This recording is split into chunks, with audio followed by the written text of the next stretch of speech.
Pernah kepikiran nggak sih, apa ya rahasianya novel yang bikin kita nggak bisa berhenti baca, atau film yang ceritanya nempel terus di kepala? Rasanya kayak sihir ya kan? Tapi ternyata ada resepnya loh.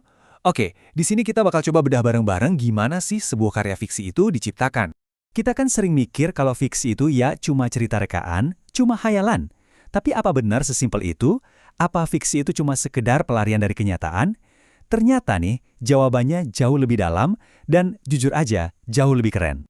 Jadi gini, menurut sumber analisis kita, fiksi yang hebat itu bukan asal-asalan ngayal. Fiksi itu perpaduan yang kuat banget, semacam sintesis antara pengetahuan yang logis tentang dunia kita, kebebasan imajinasi buat melampaui itu semua, dan tentu saja keindahan bahasa atau retorika sastra yang membungkusnya jadi satu paket komplit.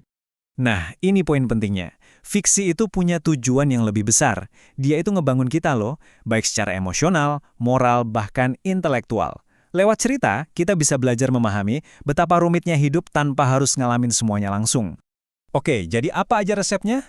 Ada 3 bahan utama, atau kita sebut aja 3 pilar yang jadi penyangga setiap karya fiksi yang keren.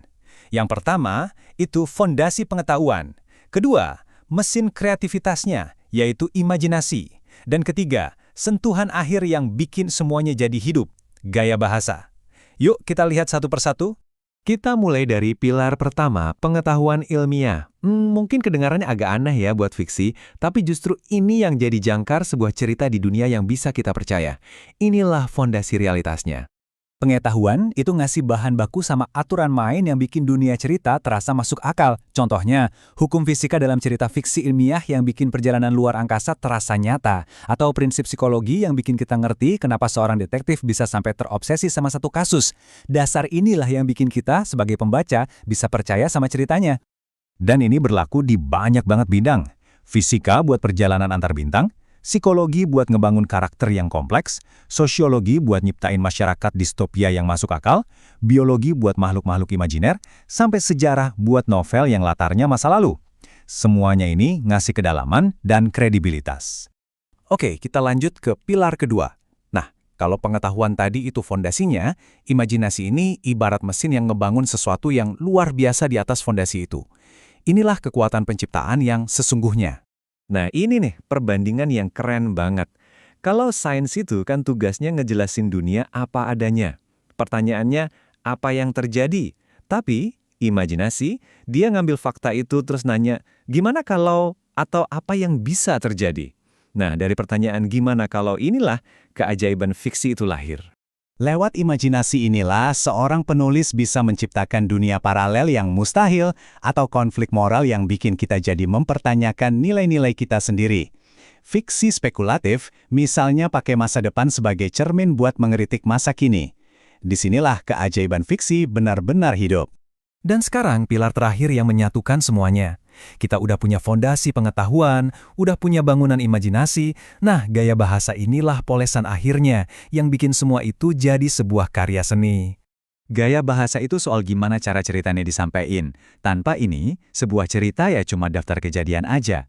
Tapi dengan gaya bahasa yang pas, daftar kejadian itu bisa berubah jadi sebuah pengalaman yang bisa bikin kita ketawa, nangis, atau bahkan merenung dalam-dalam. Dan ini beberapa alatnya, penggunaan metafora, simbol-simbol, dialog yang tajam, sampai ritme kalimat, semuanya ini kerja bareng buat menciptakan atmosfer, ngebangun karakter, dan nyampein pesan dengan cara yang indah dan kena banget di hati. Oke, kita udah lihat 3 pilarnya, pengetahuan, imajinasi, dan gaya bahasa. Sekarang kita coba satuin semuanya dan bertanya, terus kenapa? Kenapa kombinasi ketiganya ini begitu penting? Buat jawab itu, yuk kita lihat apa kata para ahli tentang tujuan fiksi yang lebih dalam. Gregory Curry ngelihatnya dari sisi yang praktis. Buat dia, fiksi itu kayak semacam kesepakatan. Penulisnya ngundang kita, para pembaca, buat masuk ke dunia hayal yang dia ciptain dan kita setuju buat ikut main. Jadi ini semacam permainan make-believe yang disengaja. Beda lagi sama Henry James. Dia ngangkat fiksi sebagai bentuk seni yang luhur. Dia percaya fiksi itu representasi kehidupan yang bisa menangkap kebenaran-kebenaran paling halus tentang kondisi manusia. Hal-hal yang sering banget kita lewatkan di kehidupan sehari-hari. Nah, kalau David Lewis, dia nawarin pandangan dari sisi logika. Katanya, fiksi itu menciptakan dunia-dunia yang mungkin dengan aturan mainnya sendiri. Makanya, pernyataan kayak Sherlock Holmes tinggal di Baker Street, itu benar. Tapi, ya, di dalam dunia cerita itu, fiksi punya kebenarannya sendiri yang konsisten. Dan yang ini, wah ini nunjukin koneksi yang mengejutkan. Roman Fricke berpendapat kalau fiksi itu bukan lawannya sains, tapi justru bisa jadi alat di dalamnya. Katanya model-model ilmiah itu seringkali sifatnya fiksional, cuma representasi yang disederhanakan buat bantu kita ngerti fenomena yang rumit. Keren kan? Terakhir, ada Melanie Green yang ngejelasin dari sisi kognitif.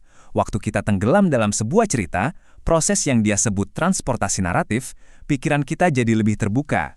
Kita jadi lebih gampang nerima pesan dari cerita itu dan ikut ngerasain apa yang dirasain tokohnya yang akhirnya ngebangun empati kita.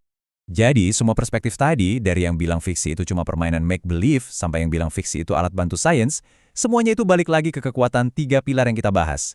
Jadi bukan cuma salah satunya aja, tapi gabungan ketiganya. Ada pengetahuan yang jadi pondasinya, ada imajinasi yang bikin ceritanya terbang, dan ada gaya bahasa yang ngasih nyawa. Sinergi inilah yang bikin sebuah cerita jadi wah, kuat dan penting banget. Pada akhirnya, inilah kekuatan terbesar fiksi. Fiksi itu ibarat laboratorium buat kemanusiaan. Tempat yang aman buat kita menjelajahi skenario terburuk, merayakan harapan terbaik, dan memahami berbagai sudut pandang tanpa harus menanggung risikonya di dunia nyata. Ini membawa kita ke sebuah pemikiran akhir. Kalau cerita punya kekuatan sebesar itu, bisa membentuk persepsi kita, empati kita, bahkan masa depan kita, maka pertanyaan pentingnya bukan cuma cerita apa yang kita baca, tapi juga cerita seperti apa yang paling dibutuhkan dunia untuk kita ciptakan saat ini.